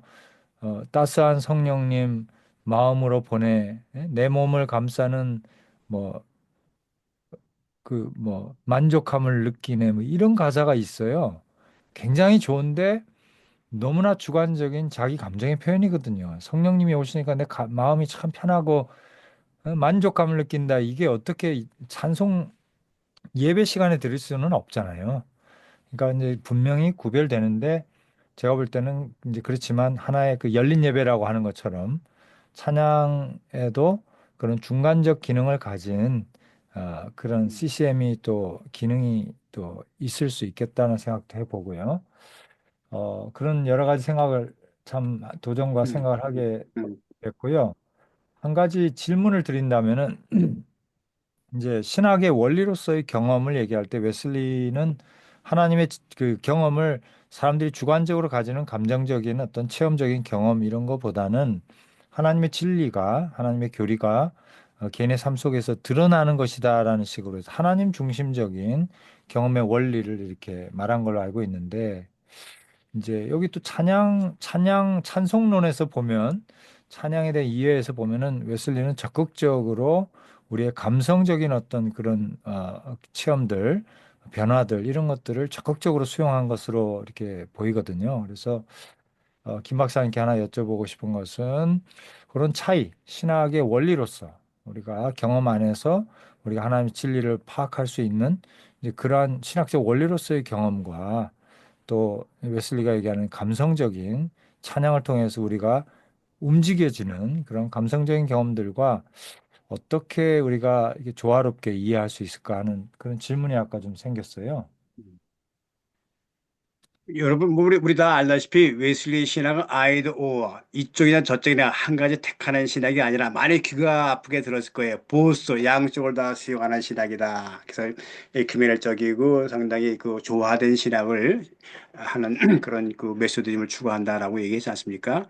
그런 의미에서 웨슬리의 찬송을 우리가 얘기했지만 항상 시대를 분별해 나가면서 찬송도 무조건 따를 것이 아니라 그 예전적인 찬송이 있을 겁니다. 예배를 드릴 때 정말 경건하게 불어야 할 찬송이 있고, 복음 찬송, 지금 우리 신앙 고백을 위해서 즐거움과 환희 속에서 또 그 구원의 노래를 선포하기 위해서 부르는 복음 찬송도 있고, 그런 찬송이 어느 쪽이 좋다라고 이렇게 그 이용화시키기보다는 그 상황에 따라서, 그렇지만 준비 찬송이라는 말은 그런 용어는 쓰지 않았으면 좋겠다.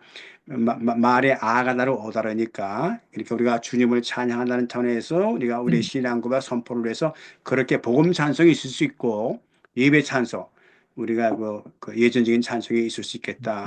그런 면에서 이제 우리가 찬송을 그러니까 하나님이 세상을 이처럼 사랑하사 이게 뭐 만일에 부르는 노래인데 그런 식으로 이제 말씀을 우리가 그대로 부르는 것이 또 선호가 돼야 되겠고 또 그렇게 되면 너무 또 그냥 너무 성경 말씀만 있다 보니까 그 교인들의 그 마음을 이렇게 사는 데는 부족하니까 거기에는 약간의 편곡도 약간의 곡조의 변율도 있는데 이럴 때 우리가 웨슬리가 경고하는 것은 너무 화음을 중시해 가지고 사람의 마음이 중요하지만 마음을 사기 위한 어떤 테크닉이 앞서서는 안 된다. 그런 면에서 음악가들이라든가 신학자들이라든가 이런 분들이 그런 면을 복합적으로 고민을 해야 되는데 오늘날 이 찬송 신학에 대해서 깊이 연구하지 못하는 사람들은 뭐 가사에만 집중한다거나 아니면 그 화음에만 집중한다거나 하지 말고 웨슬리가 추구하는 것은 조화의 신학이니까 마음도 사고 이성도 살 수 있는 그런 방향 속에서 찬송이 좀 이렇게 탐구되고 또 연구되고 또 실행되어야 되겠다 하는 생각을 가져봅니다. 예, 전적으로 동의드립니다. 감사합니다. 시간이 다 됐는데요. 이제 오늘 모임, 오늘 배움의 시간은 아쉽지만 이제 이런 정도로 하고요. 한두 가지 광고 드리겠습니다. 첫 번째는 1월 달에는 우리 어디죠? 그 아프리카에서 사역하시는 박성식 그 선교사님이 계세요. 그분이 참 재밌게도 선교지에서 그 웨슬리 신학을 또 열심히 공부하시고 가르치고 이럴 기회들이 있었더라고요. 그래서 프리 메서디스트들하고 같이 그래서 선교 단체에 몸을 담고 계시는데 그래서 선교지에서 지난 오랫동안 그런 또 웨슬리 신학을 연구하고 가르치고 했던 그런 이제 경력이 있으셔서 그래서 제목을 선교지에서의 웨슬리 신학 이렇게 해서 재밌는 체험들을 또 말씀해 주시고 또 웨슬리 신학이 어떤 힘을 가지고 있었는지 현장에서 그래서 선교에 대해서 우리가 잘 얘기를 듣지 못하니까 1월 달에는 그렇게 셋째 주에 진행하고 또 설교 이제 그 웨슬리 설교 연구 모임 첫째 주 저희가 날짜를 확정해서 다시 우리 공지하도록 하고 혹시 카톡방에 연구소 카톡방에 아직 안 들어와 계시고 그 행사 안내를 받기 원하시는 분은 나가시기 전에 채팅으로 남겨주시거나 아니면 이렇게 말씀해 주시면 저희 초대하도록 하겠고요. 그리고 오늘 그 학생들 중에 이렇게 참여하신 분들 잠깐 남으셔서 저희가 또 혹시 그 점수를 뭐 드릴 부분이 있다면 알려주시고 예, 그렇게 하시죠. 그래서 늘 참 웨슬리 목사님의 그 설교나 신학이나 오늘 또 찬송 이렇게 배울수록 늘 도전을 받는 참 높은 사표가 되시는 것 같습니다. 그래서 우리가 일상에 그냥 찌들어 갈 때 우리에게 또 도전을 주시면서 야, 더 올라와야지 이런 정말 멘토가 되시는 것 같고 또 오늘 또 김영선 교수님께서 선배 우리 또 학자로서 이렇게 참 우리가 잘 모르는 부분을 이렇게 가르쳐 주셨어요. 너무너무 감사드리고 그러면 한번 우리 신성철 목사님 성결복음 선교회 신성철 목사님 들어오셨는데 우리 또 고정 멤버이신데 한번 그 전에 우리가 지금 찬송을 우리 한 장 해야 되겠죠? 이거 여기 만입이 내게 있으면 맞습니다. 예. 근데 문제는 줌으로 찬양을 하면 이게 돌림 노래가 돼요. 서로가 이게 스피드가 달라가지고 그래서 누가 그 목소리 좋은 분에서 대표로 1절부터 4절 한번 불러보죠. 어? 예. 그러면 제가 1절 부르고 네. 우리 서울신학대학의 그 베이스 가수이신 오성욱 교수님이 2절 부르고 오. 그다음에 3절은 우리 우리 젊은 분 중에 누가 한번 씩씩하게 차승호 우리 선생님 불러주시고 4절은 우리 김영선 아까 보니까 잘 부르시던데 김영선 목사님께서 4절 부르시고 같이 부르는 거죠. 같이 부르는데 이제 마이크를 키지 않고 같이 부르는 거예요. 그래서 하시고 마지막에 신성철 목사님이 기도해 주시고 마치도록 하겠습니다. 제가 먼저 1절 부르겠습니다.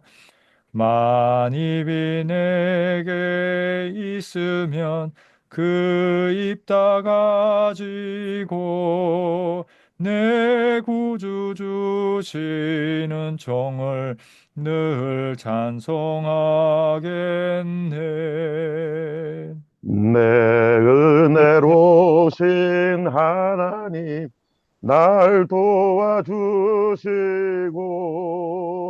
그 크신 영광 넓히펴 다 알게 하소서. 내 죄의 권세 깨뜨려 그 결박 푸시고 그 크신 영광 넓히펴 다 알게 하소서. 네, 지금 4절을 부르다가 2절 부르셨는데 이렇게 웨슬리가 하지 말라는 게 이런 거죠. 네, 우리 김영선 박사님 4절 불러주셔요. 죄송합니다. 내 죄의 권세 깨뜨려 그 결박 푸시고 이 주한 마음을 비로소 고정케 하셨네. 아멘. 아멘. 아유, 감사합니다. 우리 신성철 목사님 기도해 주시고 마치도록 하겠습니다. 예, 기도는 아주 짧게 할 것이고 한 1분만 찬송에 대해서 좀 알려드릴 말씀이 있어서 우리가 잘 아는 갈보리 산 위의 그 찬양 있잖아요. 이게 이제 조지 버나드라고 한 구세군 사관님이 작사 작곡한 거예요. 그래서 이제 영어 찬송으로 이제 원본이 있는데 우리 한국 이 찬송 이 모임에서 이게 잘못 해석이 됐는데 웨슬리안들이 특히 감리교 성결교회 그 위원들이 이걸 싸우지 못하는 거예요. 그래서 켈비니즘에서 이걸 그대로 그냥 정해서 나가는 게 있어요. 그래서 그것만 제가 한 가지만 가르쳐드리고 기도하겠습니다. 갈보리산 위에 보면은 150장이죠. 3절에 보면 험한 십자가에 주가 흘린 피를 믿는 마음으로 바라보니 나를 용서하고 내 죄 사하시려 주가 흘리신 보혈이라. 요게 틀렸어요.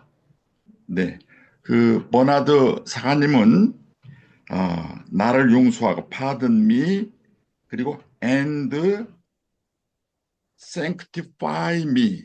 그러니까 나를 용서하고 내 죄 사한다는 말은 그 말이 그 말이에요. 용서는 우리말이고 사한다는 말은 한문이에요. 그러니까 그대로 나를 용서하고 내 죄 용서하려고 이렇게 중복이 된 거예요. 근데 버나드는 그게 아니고 예수님의 죽음은 나를 용서하고 우리를 거룩해 성결케 하려고라고 and라는 말을 일부러 그 안에다가 넣었어요.